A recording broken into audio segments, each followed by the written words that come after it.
Hey ladies and gentlemen, this is Luminous coming to you guys with Premier League game number 2 between 10th, or is it 10,000th? I don't know.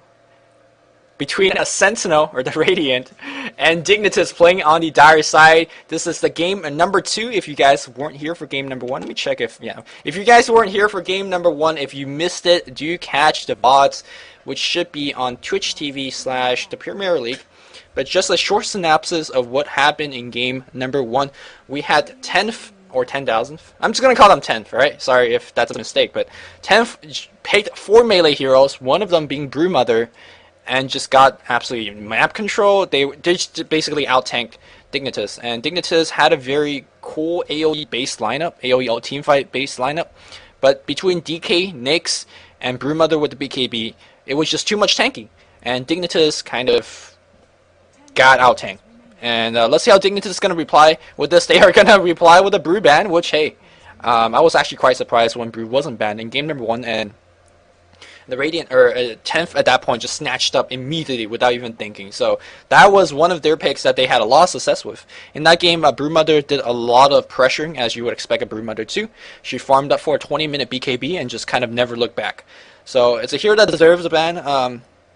I feel like there's counters to Brewmother in Dota 2, but I don't think teams are as prepared against Brewmother, because she's actually one of the most broken hero there is. She's constantly banned in Dota 1 as well, so just to give you a little bit of perspective. Of course, Radiant team is going to go with the anti-mage ban, and this is nothing too out of the ordinary. We're going to see something like Furion and Night Stalker, because these 4 heroes in combination are probably the most banned heroes. As long as you let the enemy team just to pick up one, right? Any one of these 4 heroes, teams could build strategies around them. It looks like it's going to be a TIE Hunter ban. And Dignitas might be going for some crazy shenanigans, because generally you don't ban. I mean, it's a very common hero in Dota 2. I'll give him that. But is it worth a ban is the question. TIE Hunter very, very good against AoE setup teams, per se. And he's just really good in terms of having the roam. He gives you the extra DPS through Anchor Smash. The minus armor from Gush, you cannot ignore that. He's just a good roamer into AoE teamfight combo. Roll into a very tanky support kind of thing. So whether that's worth a ban, I'll let you guys decide on that. I personally don't think so. But again, Dignitas knows picks bans better than I do. Furion is going to be the ban for the Radiant team, and we do have Dire having the first pick. Maybe their mindset is, okay, we won't ban anything crazy.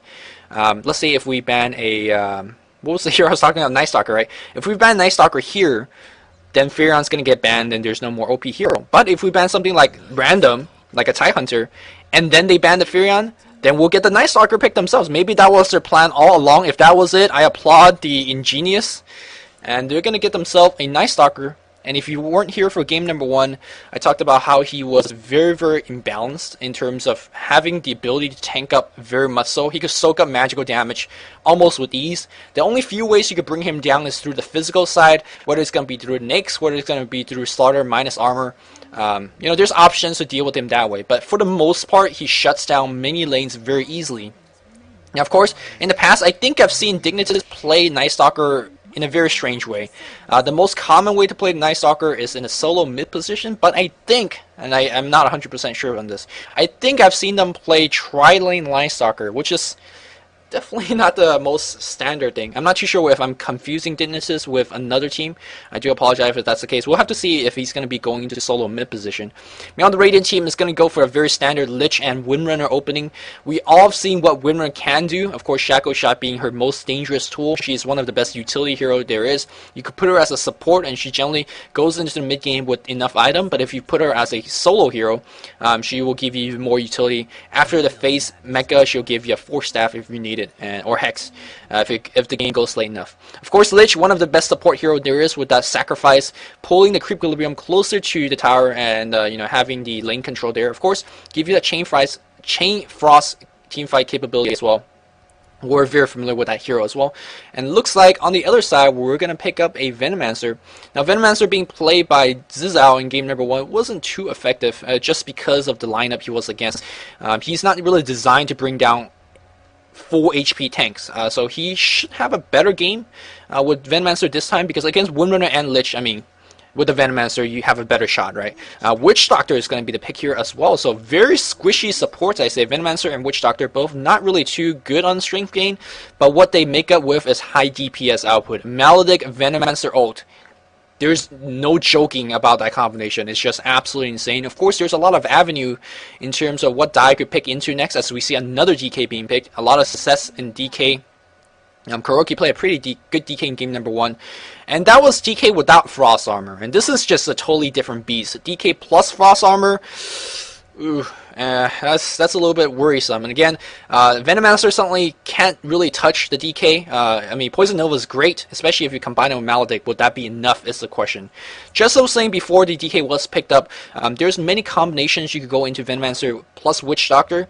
You could go into something like a Void and the Ancient Aberration. That will give you insane team fight. That will give you a good setup. Chronosphere plus AA Blast, and then of course Death Ward. That will do insane DPS.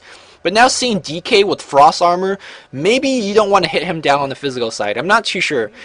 Just DK is such an annoying hero to deal with. You should try to burst him down magically. It's just hard because he has high natural HP growth. If you try to burst him down physically, well, he has Dragon Blood. So he's just an annoying hero to deal with. I haven't seen teams counterpicking DK with like things like Necrolite. Is that viable? I don't know. Maybe that's what we'll see this game. We'll have to it's kind of wait and see game. Of course, the die right now very good in terms of ganking, also very good in terms of counter ganking. One of the best things that Witch Doctor and Venomancer is great at, you just TB in as your teammate is getting ganked, and you just let those spells fly. Whether it's going to be a Venomous Gale, whether it's going to be a Cask, as long as they're diving you, they're pretty much effed.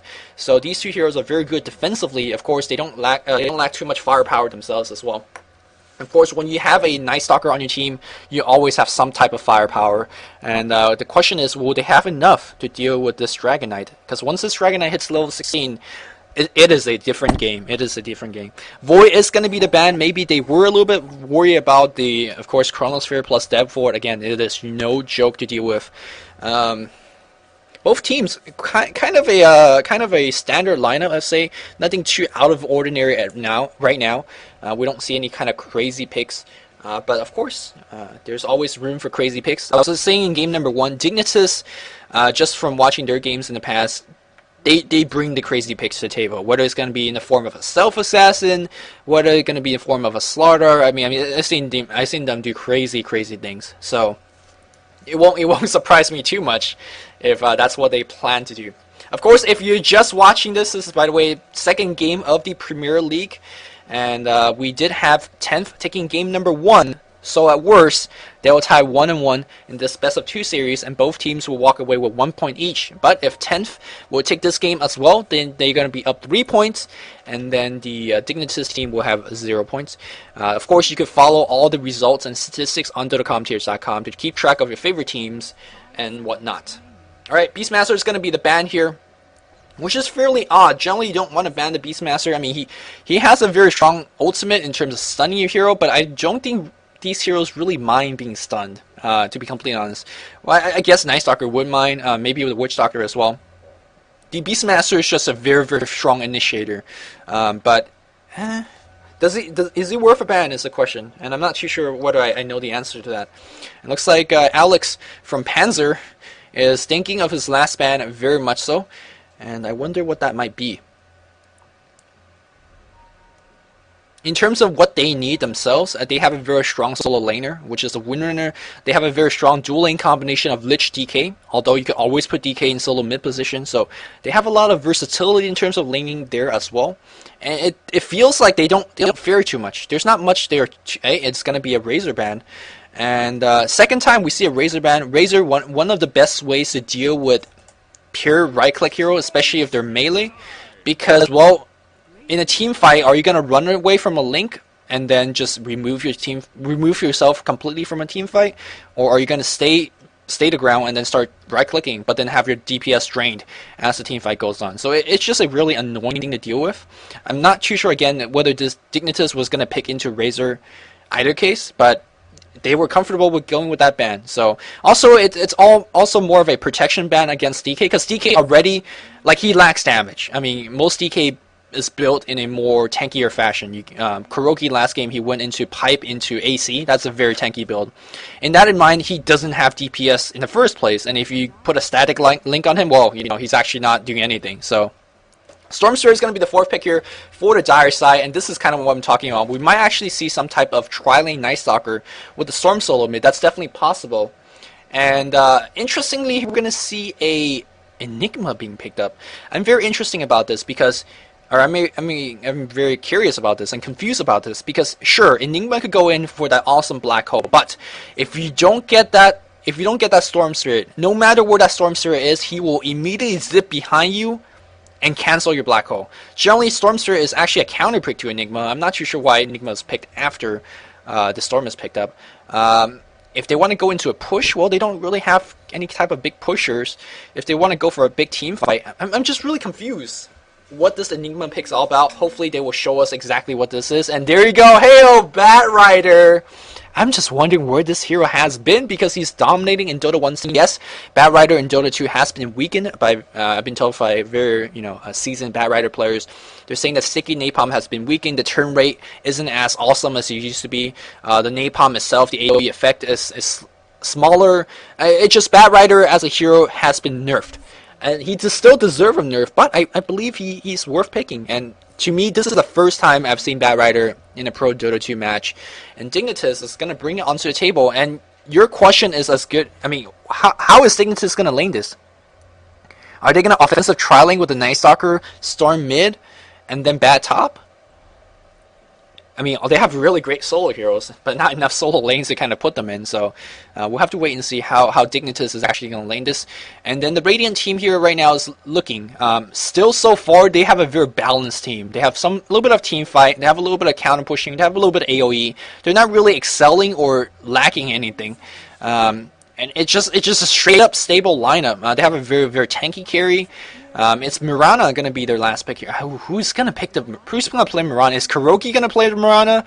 I'm actually looking forward to that. And both teams now picking the heroes. In terms of laning, we're going to see Jungle Enigma most likely, Windrunner and Mirana on the solo lane, and Lich DK. That seems to be a very strong laning combination. Or we might see some type of Lich Mirana to pair up against the tri-lane. That's definitely a very defensive lane to pair up against the enemy tri-lane. Your Lich just constantly stay back and deny, and that's it. Stay back and deny, and then you send the Potom up top, up front, and it's good luck killing that Potom because she will always sleep away. Of course, Lich is gonna support with the slow if necessary, so we'll have to see if that's gonna be laning again. A lot of versatility in terms of laning. Kuroki is going to be on the DK again, so I'm not too sure whether it's going to be solo mid DK. Leaf, who played solo Brewmother last game, is going to be on the Brewmother, on the Priestess, so that might be a Lich Priestess lane. We'll have to wait and see. Alex is going to be playing the Lich. I don't know what this says. He's going to be playing the Enigma, and of course, we have PAS, the solo player, the solo side laner, going to be on that Windrunner. On the other side, we have Freezer on the Night Stalker, Zizao on the Venomancer once again. He should have a better game this time because not as many tanky heroes that he has to deal with. Come With Me is going to be on the Storm Spirit, which, by the way, one of the best Storm in Europe. I feel like his Storm is just really, really good. Very aggressive Storm. Sometimes maybe over-aggressive, but just really, really fun to watch. Leon's going to be on the Bat Rider, and the last player, Coco, is going to be on the Witch Doctor. Standard warding on both sides. Standard wards being picked up. And looks like it is gonna be, you know what, they also have this like really, really cheesy combo, right? Double deny with Enigma Lich. You can run a lane like this. You could just shut down the XP in lane like this. Let's see if they're actually gonna lane like this, or maybe he's gonna have go back in the base after one deny. Yeah, they're gonna just go back after one deny, and then we are gonna run the Mirana Lich up top. That's gonna be a very, very good lane against most tri lanes. Unfortunately, he's gonna run into a Bat Rider solo, but no big deal. Lich is gonna deny the XP of the Bat and kind of hammer him down that way passively. But the question is whether the Dire side will put on a lot of pressure with this offensive tri-lane. Now, Windrunner under the safe lane is one of the hardest hero you could kill. Windrun just puts her with a 50% increase in movement speed and also give that mischance. Now, the mischance is not it's not that big of a deal if you could keep her in place. The question is, can you keep her in place? There's one slow. Cask, you get one I guess, half a second stun, and then you have another slow with Venomancer. Would that be enough is the question. Smoke of Deceit is on the Venomancer, so that will give them some leeway into ganks. And, well, there's no ward protection over here, so Kuroki in the mid lane should be very careful. Kuroki not gonna opt for the same starting build that he get in game number 1, which he picked up a Quelling Blade. He's opting for Stout Shield, which is actually a fairly good choice considering that there's going to be a lot more range harass coming in from the Storm Spirit, who's going to utilize this range. And here we go, we're going to see the gank coming on the mid lane, and let's see if Kuroki is prepared for that one. Kuroki has Dragon Blood at level 1, so that means no stun, but does have a little bit of passive regen. On the top lane here, we do see Enigma going into the jungle and just kind of chilling. Let's see if he's going to be jungling in there, here or there. And Kuroki is going to be safe for now. Meanwhile, on the bot lane, Freezer versus PAS. PAS, of course, 6 tangles, a single ring of protection, a very, very standard opening item here for Windrunner. And of course, she's going to upgrade that ring of slays for a little bit of passive regen. Going to be going for Phase Boot, Mega Parts, or she may go for Arcane Boots. Kuroki just, he just knows. He just knows something's going on. He's like, you know what, I'm going to just stay close to my tower. Yes, I'm losing a little bit of EXP for now, but that's a lot better than, you know, giving away a free kill to the Storm Spirit. And looks like he's going to just go back to mid lane, sensing that the heroes have been missing for long enough. On the bot here, PAS trying to do some type of pull, I assume, but he's just really worried because these two junglers, or these two roamers, just putting up a lot of pressure. So passive play so far, not really big dive coming in. We might see engagement over here as Leon becomes really low. He's 100 HP. Long arrow is not going to hit, and looks like we have a spike, but looks like Leon's going to go down. Couple more right clicks. It looks like Malefice was used? No, not even Malefice. A Frost Blast was used, and First Blood goes to Lich. Very nicely done. You don't expect this lane to kill, but it just did. So hey, Tenth will take that very easily. I'm sure Enigma was able to help out at least with psychological. Hey, there's one person missing, so First Blood goes in favor of 10th, so they're going to be getting a Crow upgrade, or if this Lich is going to be going for a quick boots. In either case, the advantage goes to them. And Lich, you can see that already trying to grab the second rune, the 2-minute rune. Where is that? It's on the bottom lane, and with the regeneration. And let's see if Come With Me is going to be ganking, getting that rune. So far, still a very tame early game. The rune control not really fought over as heavily it was in game number 1. Here comes the gank on the mid lane. Come With Me. It's going to take a Frost Blast to the face. Enigma comes in. Does he have Malefice? Is the question. Not enough mana to do so. Kuroki comes in trying to get the Dragon Tail off. Not going to be enough. Come With Me is going to just go bot because there's a regen rune. I know you know there's a regen rune because there's a ward there, but no, he's going to just be upshore way. And unfortunately, that regen is going to be off for naught if he can't get there in time. The Crow has a bottle, or at least his stash has a bottle, but the Crow is just not in position to grab it right now, and looks like Come With Me now is going to just lose a little bit of more laning EXP and then go get that regen rune. But in the bot lane, are they harassing PAS good enough? The question is, and the answer is, well, they're doing something. PAS is kept down. At least he forced a win run, so that's 100 mana down the drain for at least, you know, just... And Venomancer didn't even have to use a spell. And are they going to go on him right now, knowing that the win run is down? But she's wedged herself in a very, very defensive and safe position, so she's absolutely fine. Looks like he's going to transition into a dual lane mid with Lich coming around to help with the Dark Ritual, or excuse me, Sacrifice tonight. And of course with the, you know, with DK, also physically denying. Priestess on the top lane should be absolutely fine against the Bad Rider, given that there is a level disadvantage on that Bad Rider. Looks like we're going to have a pink gank going on the mid lane. Here comes Enigma with that Malefice, and he's going to get stunned. The Dragon Tail is going to set in. Where's the Dragon Tail? Where's it? No Dragon Tail necessary. He's going to just go for a right hit. Kuroki fully knowing that Dragon Tail was not needed, so just save the mana, which, by the way, very precious on DK. And, of course, use the Fire Breath for the kill. Meanwhile, on the bot lane, huge dive going on PAS. PAS takes a Void to the face, and there's a Gale on him as well. Where's the Shackle Shot attempt? Windrunner is turned on. He's actually going to go offensive. Zizzo is going to take some damage from the tower, and are they going to go on? He's trying to juke into the corner, but it looks like Cass and a couple of right clicks should do the job. PAS trying to do as much damage as possible before he dies, and actually he did a lot with the help of his tower. Meanwhile, in the mid lane, the fight is not over. Double damage. Enigma comes in. He drops off a Malefice. Do we have a Frost Blast? Is the question. No Frost Blast just right now. Not enough mana, and that gank was a little bit of miscoordinated. Lich, if he had a Frost Blast, he was just missing points of mana. That would have been a for sure kill. But unfortunately, that was not the case. And Come With Me lives to fight with another day. He is just really hammered down. He's Has the upgrade with the no talisman. Definitely not the best sign. Although some Storms players love to get no talismans. I'm not too sure whether that's a standard build, but let's leave that for another discussion. I think we could all agree with that. For the fact that Come With Me does not have the best solo mid advantage right now, because he's got ganked off. He's got forced away on the lane a couple of times, and this is Enigma in the offensive jungle, putting up a lot more pressure than I thought I expected. And of course, Night Stalker on the bot lane. Sorry for missing that one. Successful dive for the Windrunner again, getting assists, of course, from that Witch Doctor and Venomancer. Now the question, yes, they really need to keep that Windrunner down, and they have done so very successfully. Let's see if they can transition into a push. Venomancer at level 2 start dropping the Plague War. Unfortunately for him, really don't have the mana regeneration to truly support Plague War spam at this point of game, and it looks like mid lane, another kill being missed. Man, I really should get on top of that, but again, as you would imagine, Enigma backstabbing from this area with a single Malphus, a Frost Blast into a Dragon Tail Fire Breath combo. Very easily done against a Storm Spirit who doesn't have escape mechanism until he hits level 6. So both teams ganking very aggressively. Here we go. We're going to have the Dire team trying to gank the mid lane. They do have the mana for the cast, but not enough for a Venomous Gale, so I do not know what they're hoping for. They're not going to get anything, though, but it looks like they're going to ping for a mid gank. Maybe the Venomancer trying to do it just with physical damage. I don't think that's going to be enough. Enigma, Witch Doctor's going to poke his head, and cast is going to be dropped on 2 heroes. Insane damage should be put out. The Night Stalker is going to come in with Fear. It's going to get 1 kill, and it looks like Stormster trying to get the pull. Where's the pull? Level 3 has a long range on the pull, but DK with the boots of speed, it's going to run away, and Stormster without the boots. But Witch Doctor somehow wedged himself in this position, and he's surrounded by Ancient creeps trying to get the dime to the Ancients. Not going to do so. Night Stalker gets a double kill, killing spree in the mid lane, but that was a 4-man gank on the mid, and Night Stalker continues to roam. He's going to go on to the top lane. He's going to find himself the Priestess at the very least, and maybe Enigma as well. Enigma pops a Soul Ring, so his mana is very low. There's a Silence, and there's a Fear on him as well. A couple more attacks should do it. The Silence lasting for an eternity. He does get the leap out, but Fear's trying to get another of arrow's gonna miss, and another Urn should do a Fire Breath, Firefly coming in right now, but the tower is gonna get the job done. So Leaf survives long enough for a kill, and here comes the engagement in the jungle as well. Alex gonna find him. Where's the Frost Blast? Get the Frost Blast going.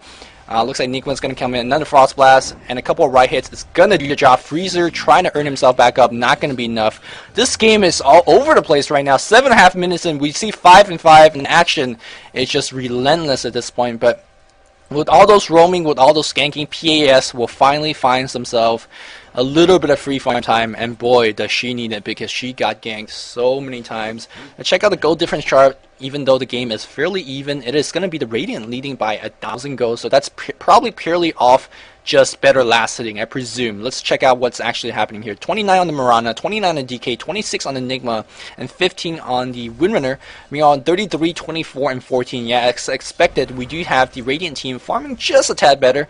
Again, nothing to write home about, but it's an advantage that they would like to keep, so. Windrunner gonna get initiated on the bot lane. Maledict is on him. Offensive Urn is on him. And PAS goes down. Freezer is just making this night effective.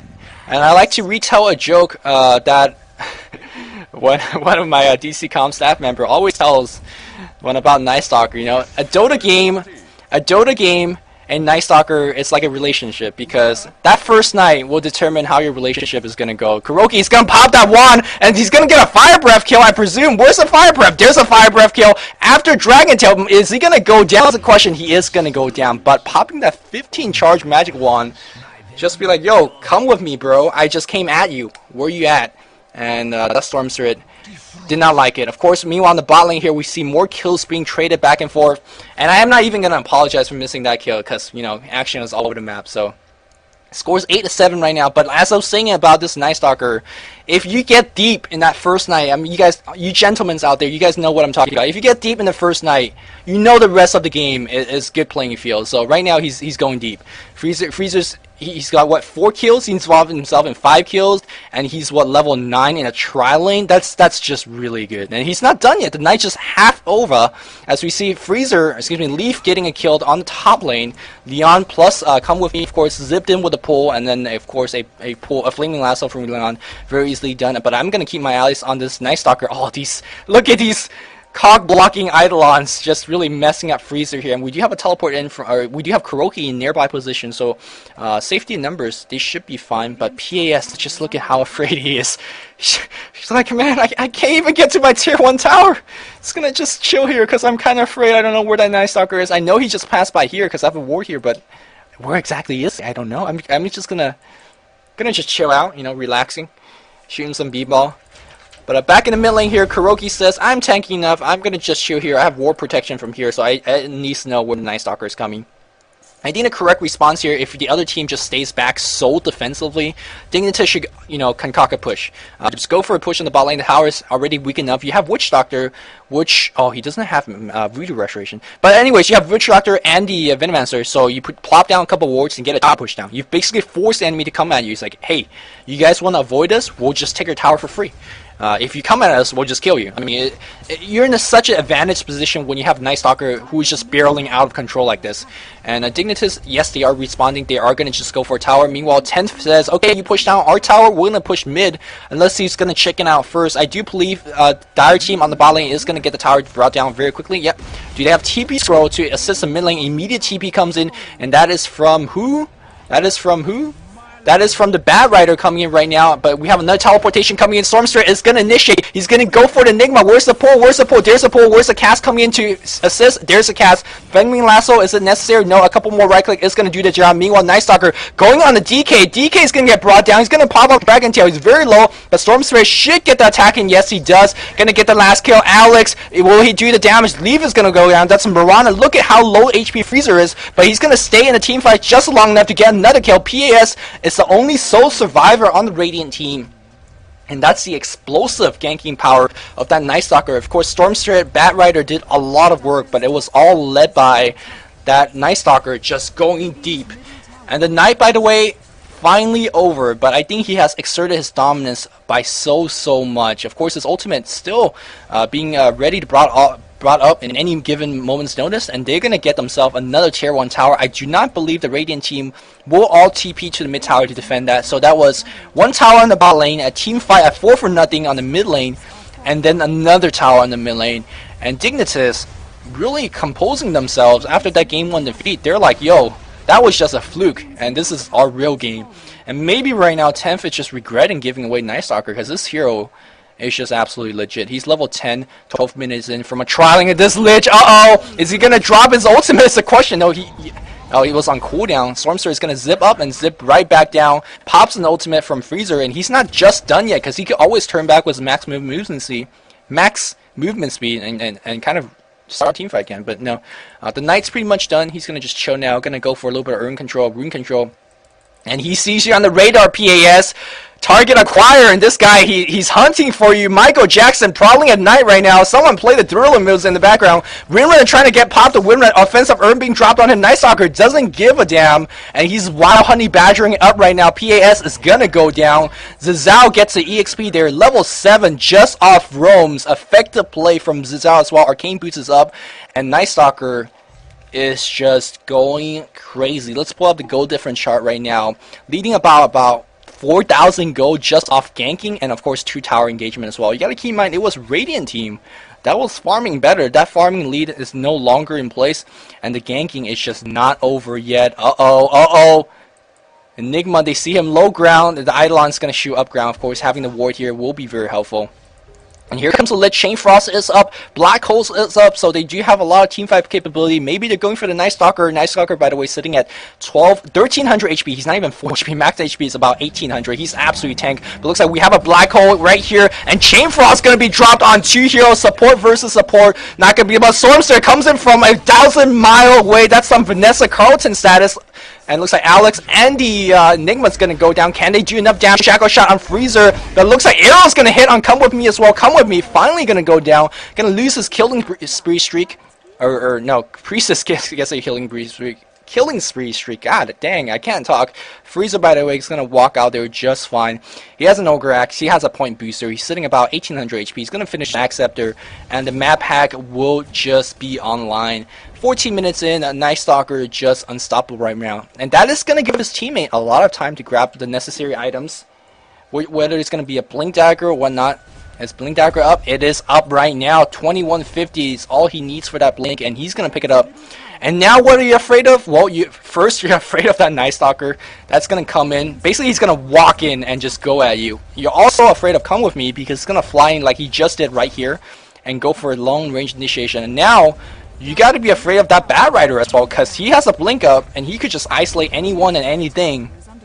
And the tower, sensing the fact that they have the advantage, looks like Leon's going to go right and it's going to get blasted down before he does anything. Maybe that was a little bit too over-aggressive, but Night Stalker comes in right now. Looks like Leaf is going to just bite it. The Shackle Shot is going to hit on the Night Stalker, and the Stormster not done yet. Are they going to chase too deep? Venomancer goes down as well, and this is exactly what I mean by Dignitas playing a little bit too aggressive, over-aggression.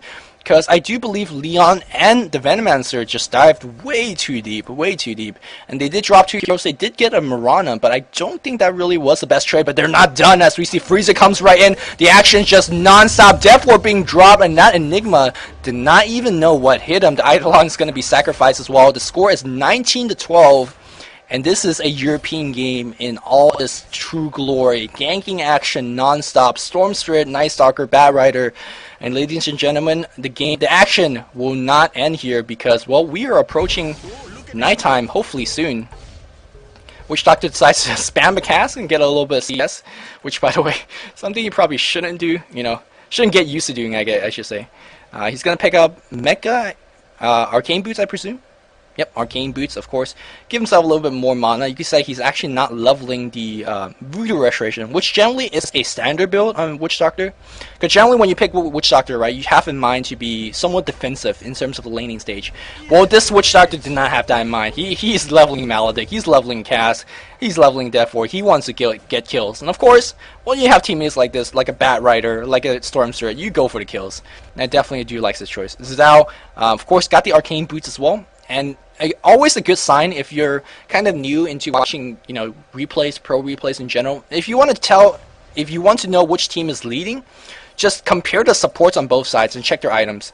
The leading team support will always have better items. So let's quickly check out what's that's case. So Witch Doctor, Arcane Headdress, Venomancer, Wards, you know, stuff, Magic Wand, Arcane. Great. Enigma has Arcane, but he's been really farming. He has a Cloak. Actually, that's pretty decent farm.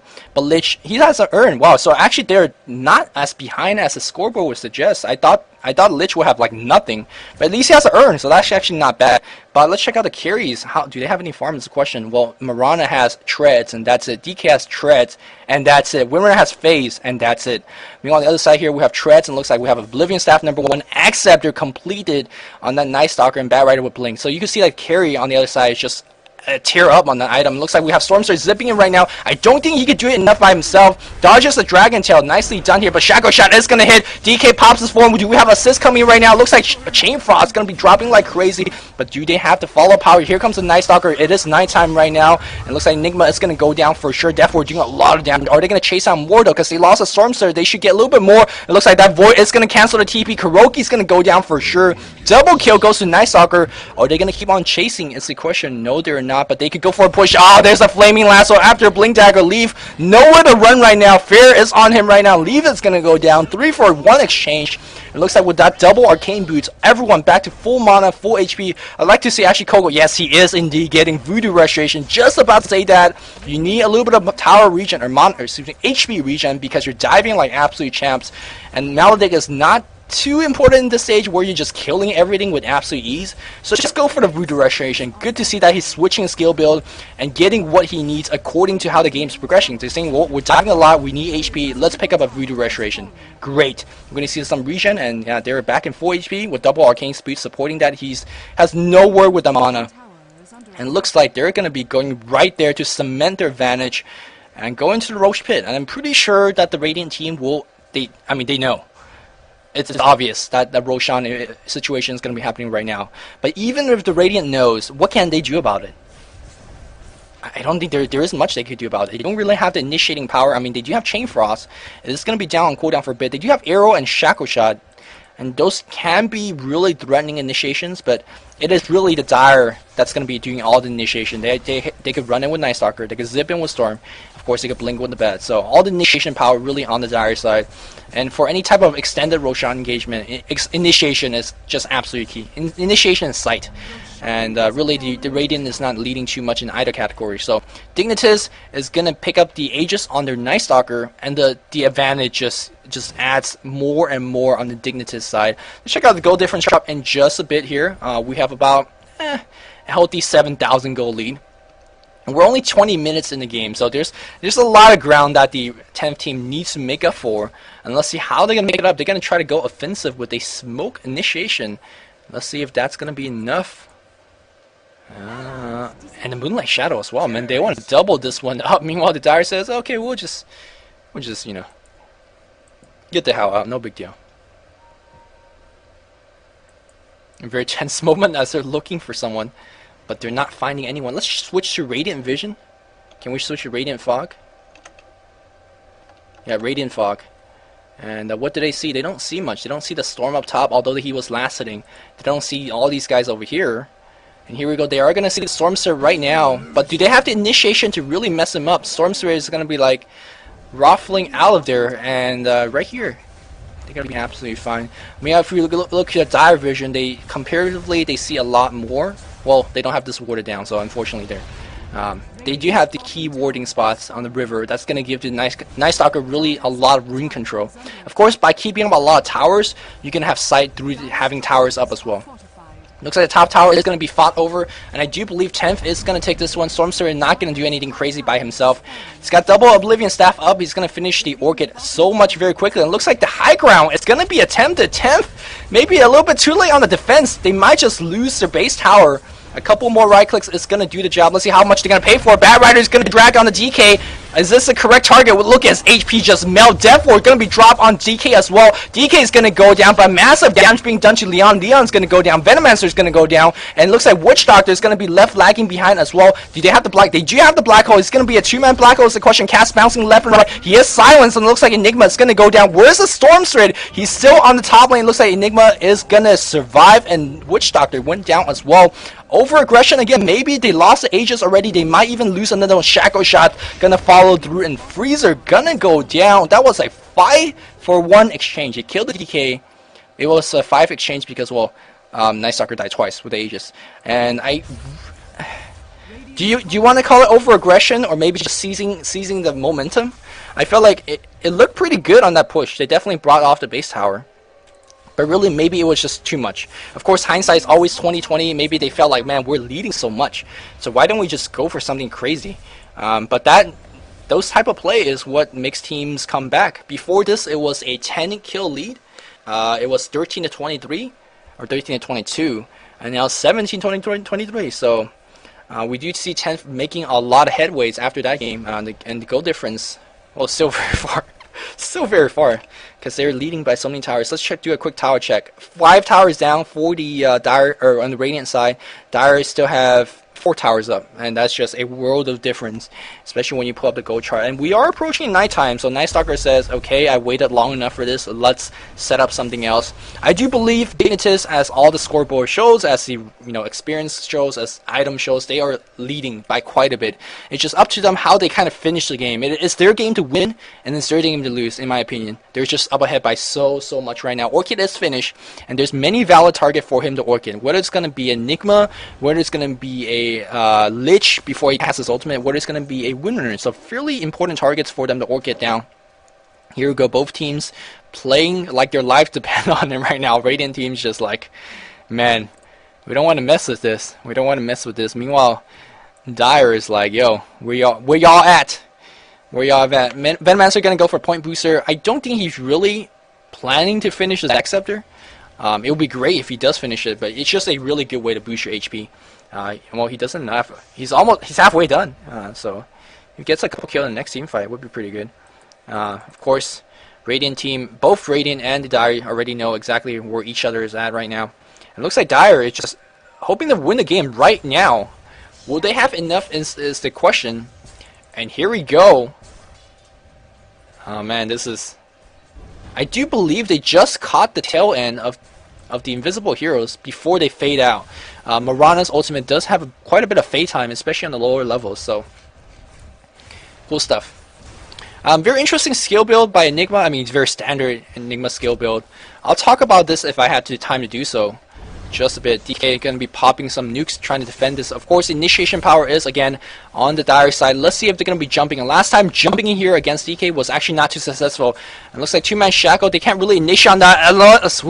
If that arrow hit, they would have initiated on that. Looks like they have high ground advantage, and there's, nice leap here. It looks like Alex is, where's the flaming lasso on Alex? Shackle shot on 2 here, nicely played. Where's the Chain Frost? Chain Frost is not going to cast it because he's silenced, and it looks like Freezer going to just tank everything. Chain Frost now going to get casted. Silence is over. Leon's going to bite the dust. Zizo might try to follow after. Freezer has earned offensively being dropped on him right now. Looks like Radiant team defending very valiantly. Stormster comes in right now, trying to bring down PAS. He's going to go on him right now. Silence on him right now. I think he's going to go down. No, come with me. Has to back off. Leaf going to be on cleanup duty. His leap is on cooldown right now, but wow, what a hack shackle shot. And they're going to get yet another kill. Here comes Freezer trying to get something going. Coco very low on the mana, and he has all his spells on cooldown. And again, Dignitas may be too aggressive with that push. They felt like they could fight this 5v5, but well, the tower, the racks have lost a significant amount of HP. Keep in mind that racks do regen over time, so if, let's say, the Dire team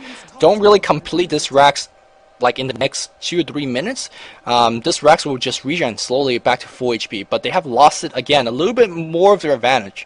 And this team fight, the score is getting closer and closer. We might see 10th on the verge of a comeback. Meanwhile, we see, of course, AC being attempted by this Night Stalker. He should be done in about 1.5k go.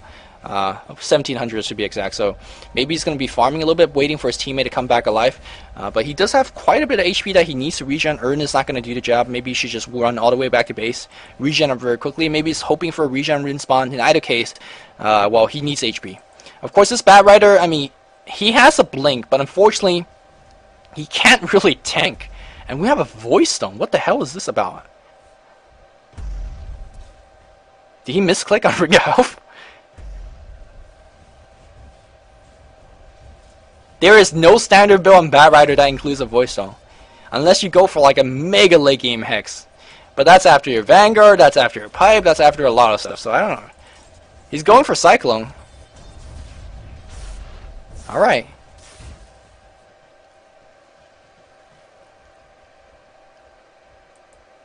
I'm trying to make sense of this. I feel like the Dire side, they could disable many people for a short duration, but it never seemed enough, right? Like, they silenced the Lich in the last fight, but he just survived just enough to drop off the Chain Frost. Because there's too many valid targets. There's Enigma you gotta handle, there's a Lich you gotta handle, so maybe the Cyclone will add to that effect.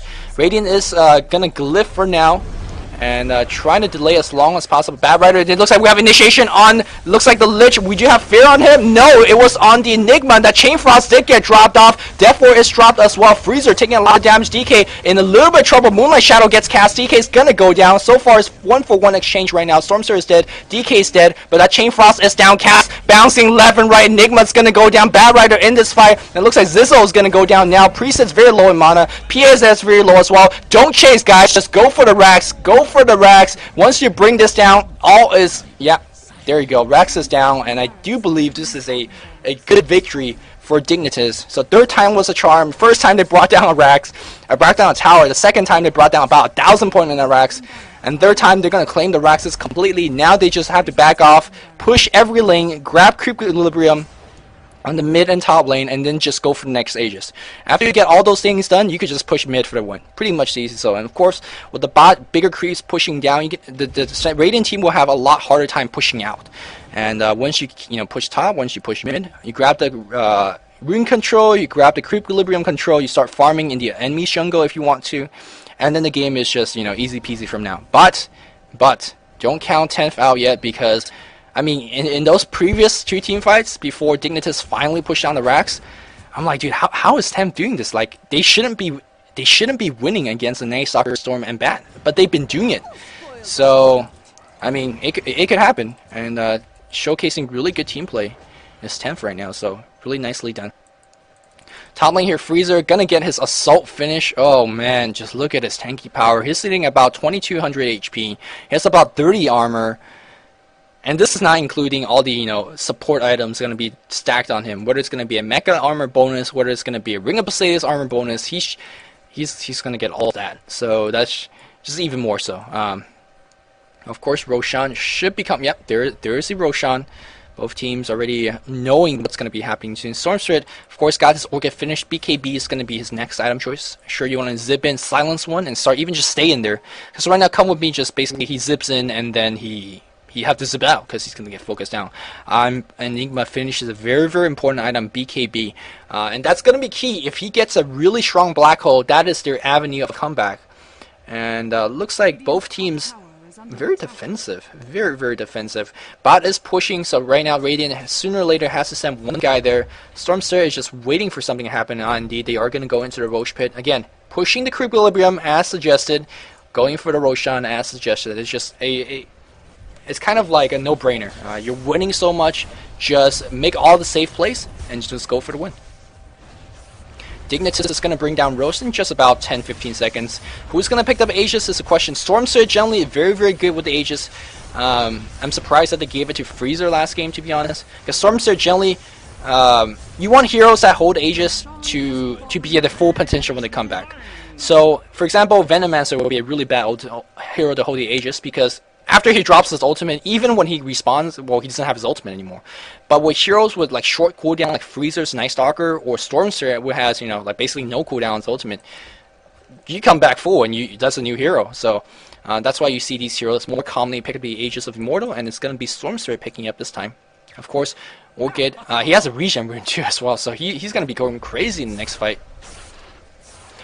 Does he have enough for his Black King bar is the question. Seems like he's a little bit far from that. Although he's not really determined, like he doesn't need a BKB. He would be good to have it, but so far he's been absolutely fine without it. Freezer feeling a little bit more confident because he has 2400 HP. He's mass armor. He doesn't feel like he needs the the Aegis anyway. He's gonna be going for BKB as well. Yeah, to me he's like overkill, but looks like they're gonna just claim the mid tower and maybe set up for a gank. And Kuroki says, "Oh shoot, they're all looking for me." Stormstritt not gonna get the zip off. Good try, but Come With Me. Just pop off the regen. Like no one's business. And Kuroki does have pipe finish. That's gonna reduce a lot of the AoE magical damage. That's gonna be cool. But the key of this team fight, and it's gonna be all on the shoulder of this guy's name that I don't know how to pronounce. And it looks like he's gonna initiate, trying to focus on Kuroki, and there's a black hole getting 2 or 3, and that is what I'm talking about. Where's the Chain Frost being dropped down right now? He did drop it off, just not enough DPS output right now. But we do have the Aegis on the Stormstritt, so he's absolutely fine. Death Ward being dropped defensively. And we do have just about every single ultimate on cooldown. Bat Rider is dead. So that's actually a very, very good defense so far. You baited out every single ultimate, you're not dead, because that black, like I said, if you hit the black hole, it is just absolutely key, and it just turns the tide of the battle. And now we have 10 biting themselves at least 1.5 more minutes for defense. So a big deep breath of sigh. Now Kuroki gets a little bit more free farm. I'll bet just on 20 gold creeps. Hey, farm is farm. He desperately needs that level 16, and if he picks that up, again, the tide of the battle will change. So you don't want to mess with 10th. You want to try to finish the game as soon as possible. And maybe that's what Dignitas was thinking about when they first started this push so very early on. But like, you know what? We have the advantage now. Let's just win. We don't want to deal with these guys late game. But whether they like it or not, Radiant is sticking around. Let's check out how everyone's doing in terms of farm here. Priestess got the Mantis Hour finish, got the Treads, another 1,000 gold in the bank. Windrunner got that utility item that I've been talking about long ago, Mechanism Face Boot. Would like to have a 4-staff, but hey, you can't ask for everything.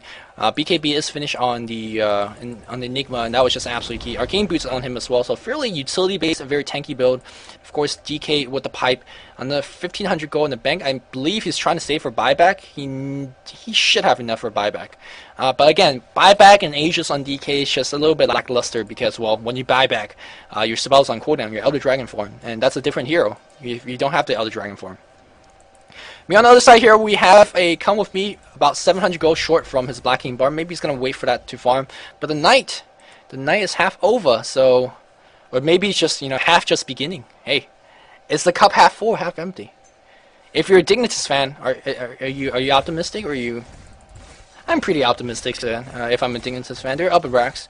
No matter the late game potential, lifesteal is going to be the item choice for Night Stalker. So apparently feeling that he needs to lifesteal some. He still has that BKB Ogre Axe, and they are they are able to play this aggressive, like just park their butts right in front of the enemy towers, because they know there's no initiations coming in from the Radiant team. Let me to be more exact, there's no reliable initiation. There's no storm zipping in, there's no bat zipping in. All they really have on is an arrow and shackle shot, and those things are game breaking if you do hit them. But they're not really reliable, and they do feel safe enough, being so far out here. Looks like they're gonna just gather up on the top lane. It is daytime now. Did I say it was half over? It was really much over. They do have a voice ultimate. That's going to give themselves a little bit of, a minute, 80 seconds to be exact, of night. So, are they going to continue with the push? Maybe they're going to wait for that 200 gold and the recipe to be blown here. Oh, Shackle Shot's going to hit! Is it going to be the avenue of initiation? Oh, Hero's going to miss. Man, if you were able to bring down Storm like this, might just be a very tie-changing event, but Black King Bar should be coming right now. Yeah, change your treads, bottle up. I like this. I like what I'm seeing. You get the maximum regeneration, and now you can switch it back to strength or intelligence as you use your whatever you need to do. And it looks like Storm Spirit. I'm waiting for that Black King Bar. Come on, chicken. Here we go. No. Where's guys? Let's go.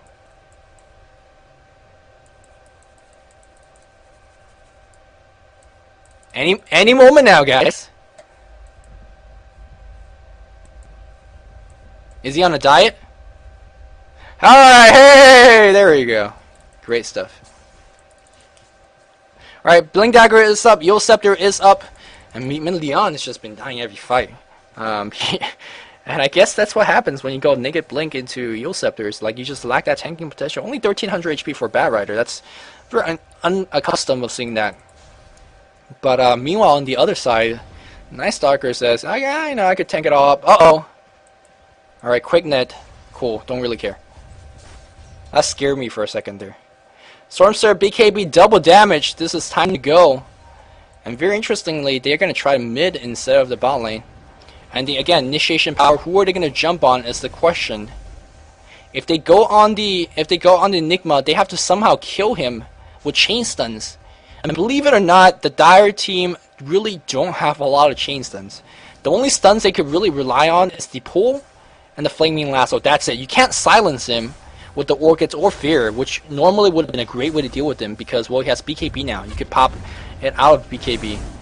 And it's just a tough angle for them to come in. Both teams got to be very careful of their ultimate. Of course, Night Stalker has Night that's only going to last 80 seconds. Same thing with Kuroki. Got to be very careful about when he pops his ultimate, because whoever mispopped the ultimate, the other team says, okay, we'll just wait it out. And then after you wait it out, it's going to be a very dangerous situation with Night Stalker, no ultimate and whatnot. And in this very tense moment, we have a pause. And, well, and take that time to drink a little bit of water.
Let's talk about a little bit of item progression. Let's see if these items will make a huge impact in the next fight. We have a Sage on Kuroki. Don't get me wrong here, right? I mean, Sage is actually a very decent item. You don't really need the maim now that you're level, 16. But it gives you more HP than a Vanguard. It gives you more HP than a Vanguard.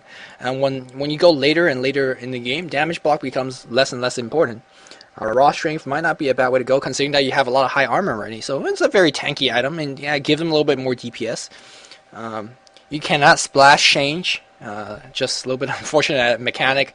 If you proc Sage, it's going to be on the unit that you right-click towards to. You're not going to proc Sage in the AoE, so don't even think about that. But you already have Frost Splash, so it's not a big deal. And it's just a very interesting choice because there are better things. BKB is just generally a little bit more preferred. Although BKB is not going to block too much in this game. It looks like both teams going to be right back. And this is a very turtly push. Of course, the creep equilibrium definitely in favor of the dire side. And they're going to be slowly pushing in. They have all the map control, and here we go. Moonlight Shadow is going to be initiating too. Who are they going to be going? Are they going to find anyone? Uh-oh. Stormstrit. He just stands there. Don't even care. No problem. And that was it. Moonlight Shadow is done. So that was their escape path. Oh, Enigma, you gotta be careful, my friend, because you are the backbone of 10th right now. You are literally the backbone. Are they gonna wait for the third incarnation of Roshan? Are we serious? Are we gonna just wait for that? I think they're gonna wait for that. Venomancer is about 300 gold away, about blowing everything up with his Acceptor ultimate. Probably one of the most insane ultimate in the game. A little bit of a joke shout, not even a joke shout out. Go on YouTube.com and type in the boss guide to Venomancer, right? That's done by Dota 2 Gas. And if you ever want to know how to play Venomancer like a boss, check that guide out. But true to the guide's words, Venomancer's ult does about 25 billion damage, just about. An Acceptor on top of that, that means like 35 billion damage. It's just literally insane. Oh shoot! This is the tide changing item on the tide changing hero, and I wonder whether this player's back is aching right now, because for the past 10-15 minutes he's carrying. He's hardcore carrying right now. So someone send him to a Chinese, muscle massage parlor after this game. And hopefully he could get a happy ending, because damn, he carrying hardcore right now. Win or lose, he's doing a lot of work. And I think we're waiting for nighttime for the Night Stalker. We're waiting for the Acceptor. So Dire, they're just waiting. BKB stun on the Stormstrit. Maybe they want to get a little bit tanky on the Bat Rider, maybe. But at this point of the game, you might be thinking, well, isn't 10th in a very decent position? They arguably have a better late game because they have a Dragon Knight, they have a Mirana, they have a Winner, and these are definitely not bad late game heroes. In this case, as the game drags on longer and longer, aren't they in a better position? Yes and no. It's a very dangerous position. Yes, they are getting more farm, they're getting more XP. You cannot deny that. They have better late game heroes potential-wise. But it's so dangerous against a Bat, against a Storm. You just don't know where the hell they're gonna come from. You could come right here, and you could be farming. Yeah, I'm safe, man. I'm just like, a walk from my base, and you don't know if a Bat and Storm just zips right out. If Dignitas gets off just one of those ganks, any one of those ganks, it's either gonna force a buyback, which they're gonna be completely happy about, or they're gonna just fight the next team fight 4v5. So, yes, Radiant team will have room to farm, but will they take the room to farm is the question. So it's just a very tense moment. Of course, Dignitas have the free Roshan engagement because, of course, all the creep equilibrium is constantly on the enemy side. And yeah, they're going to just wait for the Aegis. They're going to wait for nighttime. And then going to barrel in with Cheese and Roshan Aegis. And I think this might just be GG. Yeah, there's really nothing. I don't believe 10 could outlast 7 heroes. But again, Chinese parlor massage right here, man. Let's see how good his carry is. And then Roshan is again to get brought down. Let's see how the Cheese Aegis distribution is going to be. Storm picks up the Aegis. Cheese is going to be on the Night Stalker. Fine distribution. And here we go. Mid is going to be pushed. Knight is up. Last item check. Mecha, Point Booster, Acceptor on Venomancer. Yep.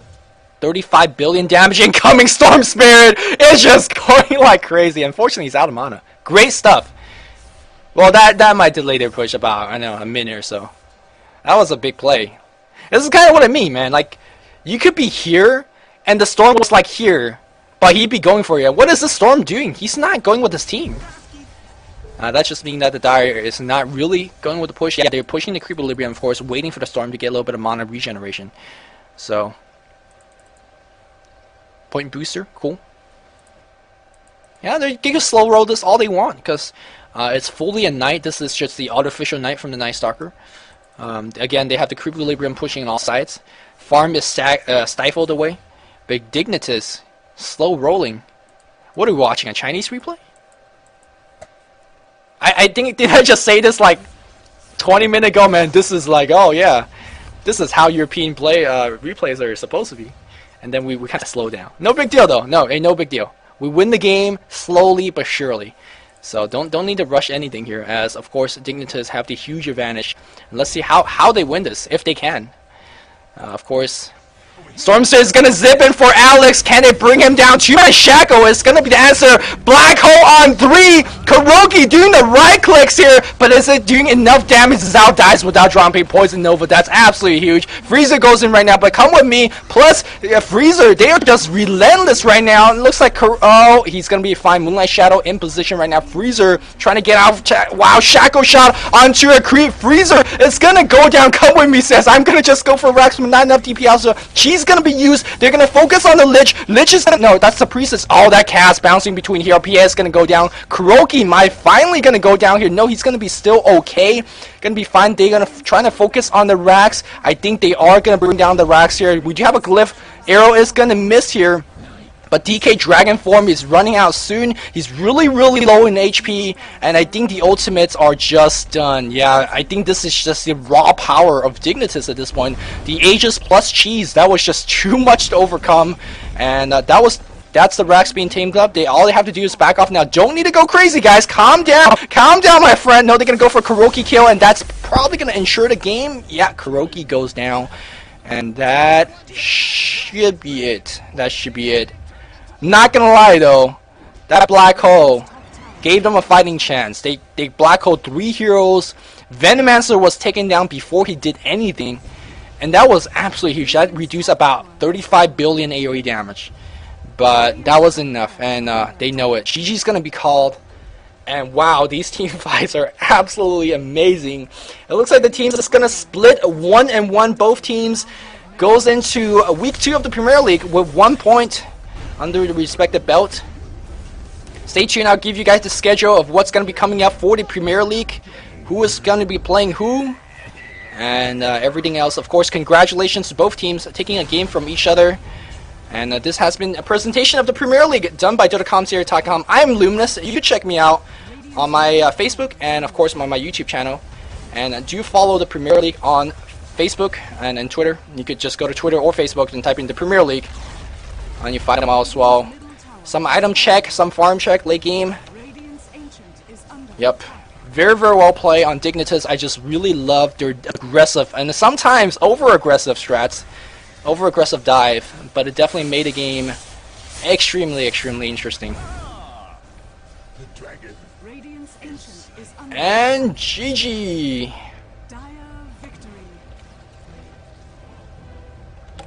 Alright, let me see exactly what's going on with the schedule. Don't go anywhere, guys. Just like 5 more minutes. And then you guys can do whatever you want.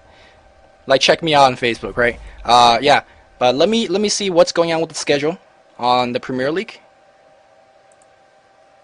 And you guys could do this as well, right? Here. Premier League, go to schedules. What's happening tomorrow? Not tomorrow. On January 6th, which is Friday. 14 CET is going to be SK versus EG. Yeah, getting some American action in there. Meanwhile, on Saturday, 14 CET as well. Na'Vi versus Nirvana China. MYM versus the... Oh man, we have some really good matches coming up. So, I hope you guys to see you guys there. And I do believe that's it. Let me show you guys the Facebook page real fast. I mean, you guys could type, right? So... But I'll type it for you.